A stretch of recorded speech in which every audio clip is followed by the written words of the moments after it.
जोर धरला गणधारणा। जाजपुर जिला कोरेई गोष्ठी स्वास्थ्य केन्द्र में गणधारणा षष्ठ दिन में पहुंचले भी कौनसी प्रशासनिक अधिकारी धारणास्थल में पहुंचले नहीं।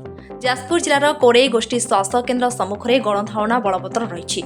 एबे भी कौनसी स्वास्थ्य विभाग कर्तृपक्ष गणधारणा स्थल में पहुंची आलोचना कर जाजपुर जिला सुरक्षा सेनार सभापति सुरेन्द्र कुमार बराल प्रकाश कर।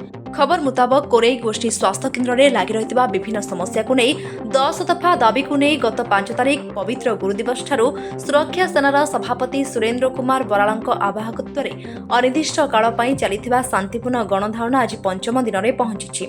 10 दफा दाबी को नहीं गणधारणा दि जाइछि। स्वास्थ्य केन्द्र समस्या प्रति अवहेला प्रति दृष्टि दि जाउन धीरे धीरे कोरेई अंचल दलबल निर्विशेष एकाठी हेबार योजना चली। आज उपस्थित नेतृमंडली वक्तव्य रखिथिले। आजिर गणधारण में कोरेई ब्लॉक हलदीगड़ियार सरपंच अनिल कुमार महापात्र, वरिष्ठ नागरिक शिशु साहित्यिक नंदकिशोर साहू, कोरेई ब्लॉक यादव संघर सभापति निरंजन नायक, कोरेई संग्राम समितिर संपादक वरिष्ठ सांबादिक अभिमन्यु मिश्र, किन्नर संघ पक्षरु लभली साहू, स्वप्न नायक, परिवेशविद पद्मलोचन महंती, युव समाजसेवी भुवन मोहन महंती, निगम प्रसाद नाथ, मनोरंजन दास, विनोद पात्र, विजय नायक, निगमानंद रथ, महिला नेत्री सस्मिता जेना, सांबादिक प्रहलाद देव, सांबादिक प्रमोद पात्र और मुस्लिम सेल सभापति मिर्जा लोकमान बेग, मानवप्रेमी मनोरंजन बेहरा, वरिष्ठ नागरिक भाग्यधर साहू, वरिष्ठ गाल्पिक प्रभात सेना, युव समाजसेवी एसके नीना प्रमुख उपस्थित थे।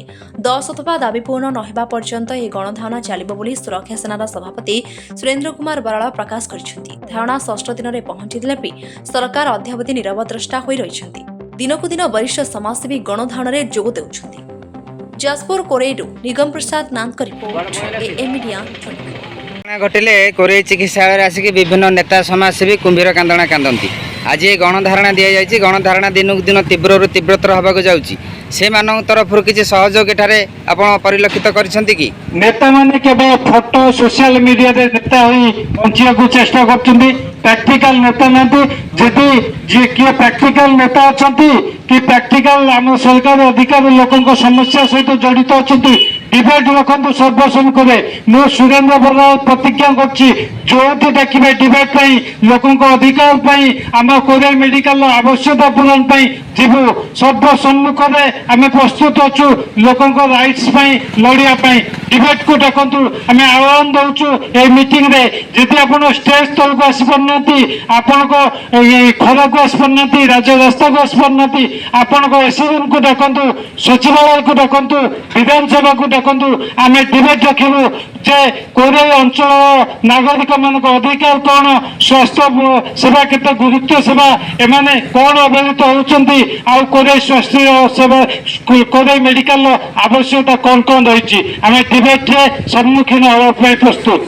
चतुर्थ दिवस रे पहुंचले भी सरकार आपन पाखरे पहुंची कि बर्तमान सुधा सरकार को कौन अधिकार आम पाखे पहुंची ना आमर न्याज्य दाबी होउची 1.5 वर्ष कौन परमानेंट फार्मासी आमर ये पोस्टिंग ना पीएचओ पोस्ट 2 वर्ष है फांका अच्छी बाध्यत ऑफिसर 2 वर्ष है फांका अच्छी क्लरिकल पोस्ट 2 वर्ष है फांका अच्छी शिशु नॉर्मल डिलीवरी होती भगवान वर्ष मेडिकल पढ़ी दौरान कौन शिशु डाक्टर ना मेडिसिन स्पेशलिस्ट ना स्किन स्पेशलिस्ट ना मेडिकल कैंपस आंठुए पानी जमुची 10 मास गर्भवती एम्बुलेंस ओह्लाई आंठिए पानी दे लेबर रूम को जाऊँगी ईसीजी नहीं एक्सरे नहीं अल्ट्रासाउंड नहीं ब्लड बैंक नहीं कि कैंपस से राति पैसा दरकार एटीएम टे नहीं आमर ये सीएससी 30 बेड फिले अप्रुवाल मिले किंतु कोरेई रे बर्तमान 13 बेड रे चली जो नॉर्मल पेसेंट से डायरिया पेसेंट रोचती डायरिया वार्ड संपूर्ण बंद अच्छी डाक्तर कहते विपद संकुल अवस्था diarrhoea Korei medical diarrhoea ward विपद संकुल अवस्था ये कि दुख विषय आपड़ दिन 12टा पर आसवे मेडिसिन स्टोर बंद ओपीडी टिकेट करते लाइन रे थे ତେଣୁ ଆମେ କ'ଣ କୋରେଇର ଅଧିବାସୀ ଟ୍ୟାକ୍ସ ଦେଉନୁ ନା ଆମେ ଅବହେଳିତ ନା ମୂର୍ଖ? ନିକଟସ୍ଥ ଆମର ଦାନଗଞ୍ଜ ମେଡିକାଲରେ ତିନି ଜଣ ଫାର୍ମାସୀ ଅଛନ୍ତି, ତାଙ୍କର ବିଲ୍ଡିଂ ଦେଖିଲେ ଆଖି ଖସିଯିବ। ଆମେ କ'ଣ କୋରେଇର ଅଞ୍ଚଳବାସୀ ସାବତପୁର ସରକାରଙ୍କର ନା ଆମର ଯିଏ ଲୋକପ୍ରିୟ ମୁଖ୍ୟମନ୍ତ୍ରୀ ଅଛନ୍ତି କି ଲୋକପ୍ରିୟ MLA ଅଛନ୍ତି ତାଙ୍କୁ କ'ଣ ଦେଖା ହଉନି କୋରେଇ ମାଆର ଅବସ୍ଥା?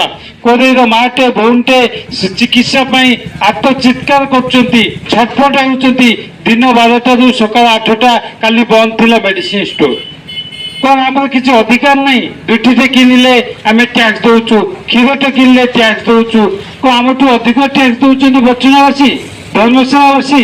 ତାଙ୍କର ବଡ଼ ବଡ଼ ବିଲ୍ଡିଂ ଆଖି ତୋର ଖସିଯିବ, କିନ୍ତୁ ଆମ ପାଖରେ ଭଙ୍ଗା ଘରଟେ ନାହିଁ। ଡାଇରୀ ୱାର୍ଡ ବନ୍ଦ କରିଦିଆଯାଇଛି ବିପଦ ସଂକୁଳ ବିଲ୍ଡିଂ କହିକି। ଯୋଉଠି ନର୍ମାଲ ପେସେଣ୍ଟ ରହିବେ ସେଇଠି ଡାଇରିଆ ପେସେଣ୍ଟ ରହିବେ। ତାହେଲେ ଆମେ ଚିକିତ୍ସା ହେବା ନା ରୋଗ ନେଇକି ଘରକୁ ଯିବୁ? ଡେଲିଭରି ଲୋକ ଯେତେବେଳେ ଯାଉଛନ୍ତି ଲେବର ରୁମ୍କୁ ସେ ଆଣ୍ଠିଏ ପାଣିରେ ଯିବେ?